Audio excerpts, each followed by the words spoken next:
نحمده ونصلي على رسوله الكريم اما بعد فاعوذ بالله من الشيطان الرجيم بسم الله الرحمن الرحيم ربي اشرح لي صدري ويسر لي امري واحلل عقدة من لساني يفقهوا قولي اللهم فقهنا في الدين اللهم انا نسألك علما نافعا وعملا متقبلا ورزقا طیبا۔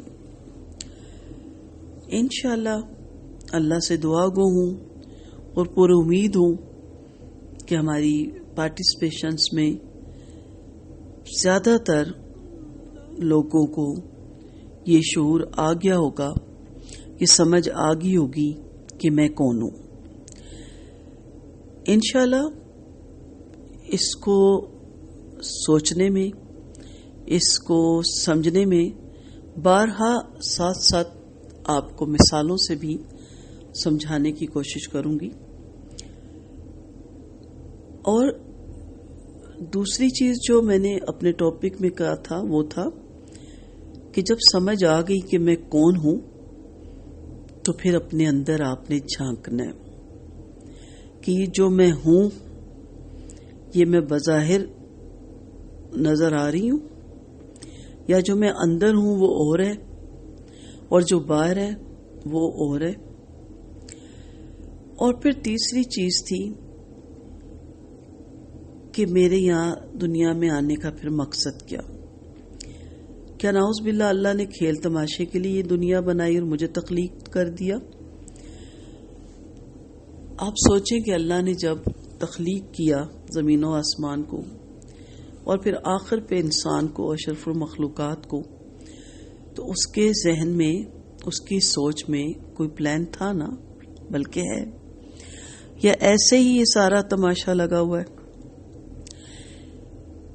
اور میں نے پچھلے لیکچر میں کوشش کی سمپل طریقے سے اس کو سمجھانے کی۔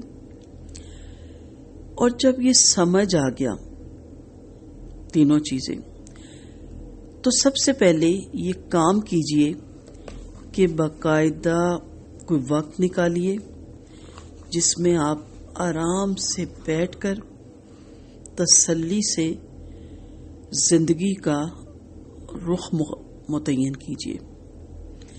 زندگی کو کس طرح میں نے گزارنا ہے، اس طرح نہیں گزارنا جس طرح میرے بڑے گزار کے چلے گئے، اس طرح نہیں مجھے گزارنا جس طرح معاشرہ گزار رہا ہے۔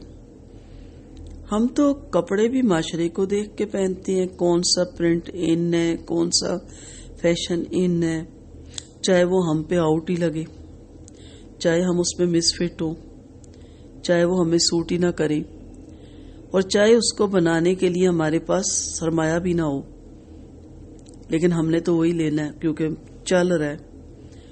اب ہم نے چلنا نہیں، چلانا ہے،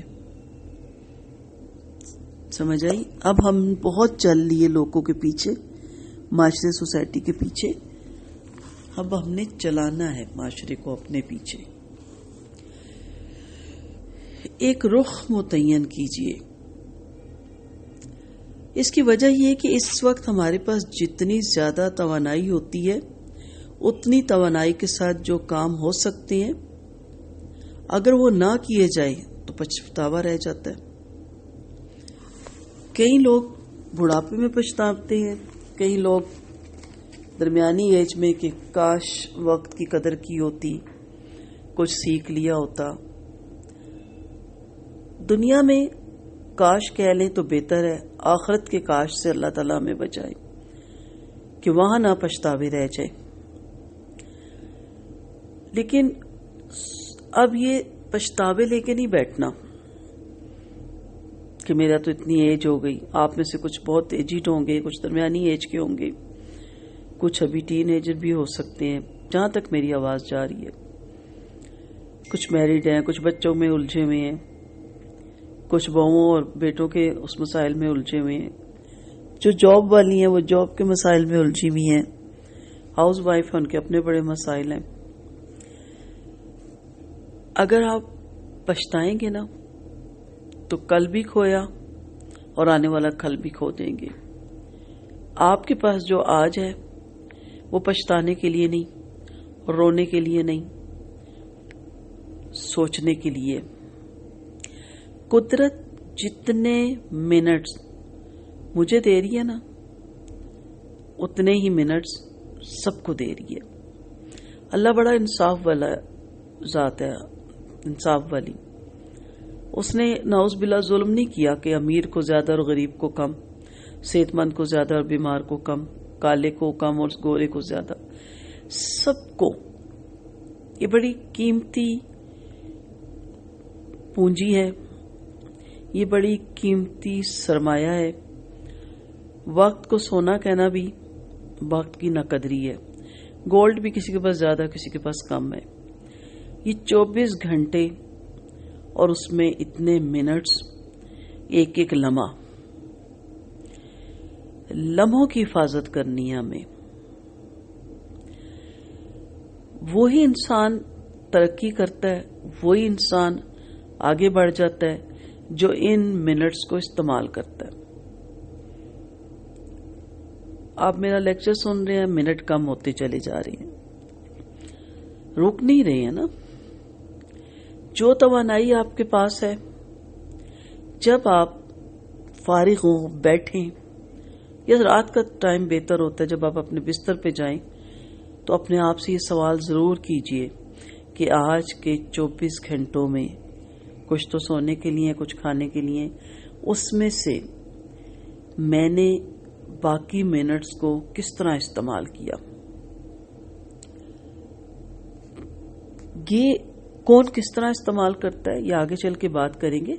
ابھی ہم نے یہ دیکھنا ہے کہ میں نے اس کو کس طرح استعمال کیا۔ میرے پاس بہت کوسچنز آتے ہیں نا کہ آپ ٹائم ٹیبل بتائیں اپنا، تاکہ ہم بھی اس کے مطابق کریں کہ آپ ہاؤس وائف ہو کے فیملیز، خاندان کے ساتھ گھر کو لے کے اور پھر دین کے کام کو بھی لے کے اللہ قبول کریں۔ یعنی کہ اپنی یہاں تعریف کی جا رہی ہے، کس طرح کرتے ہیں آپ،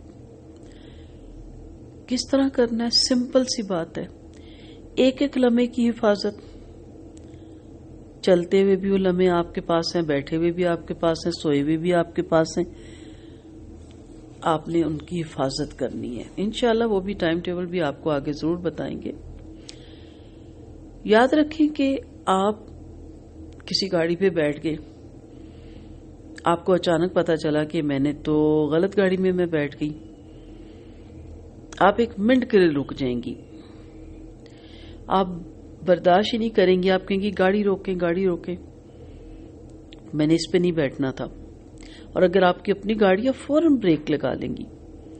آپ یہ نہیں کہیں گی چلو اب چل ہی پڑی ہو تو اسی راستے پہ صحیح، ایسا نہیں ہے۔ آپ ٹرن لیں گی، موڑ کاٹیں گی، اور اگر کسی کی گاڑی میں تو آپ اتر کے دوسری گاڑی پکڑیں گی۔ کیوں؟ کیونکہ آپ نے ادھر نہیں جانا تھا، آپ نے تو ادھر جانا تھا۔ اگر آپ غلط راستے پہ چل پڑیں تو پھر آپ صحیح جگہ پہ تو نہیں اتریں گے۔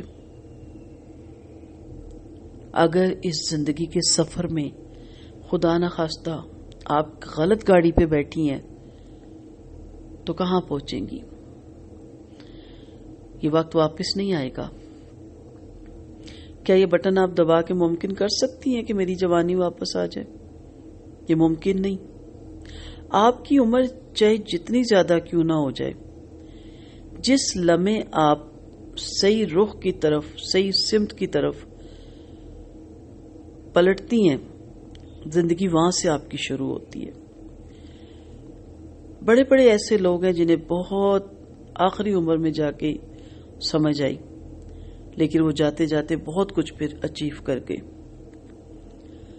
شیخ سعدی رحمت اللہ علیہ سے کسی نے پوچھا آپ کی عمر کتنی ہے؟ آپ نے فرمایا 4 سال۔ اس نے کہا کہ آپ کے تو بال سفید ہو گئے۔ فرمانے لگے مجھے شعور 4 سال پہلے ملا ہے۔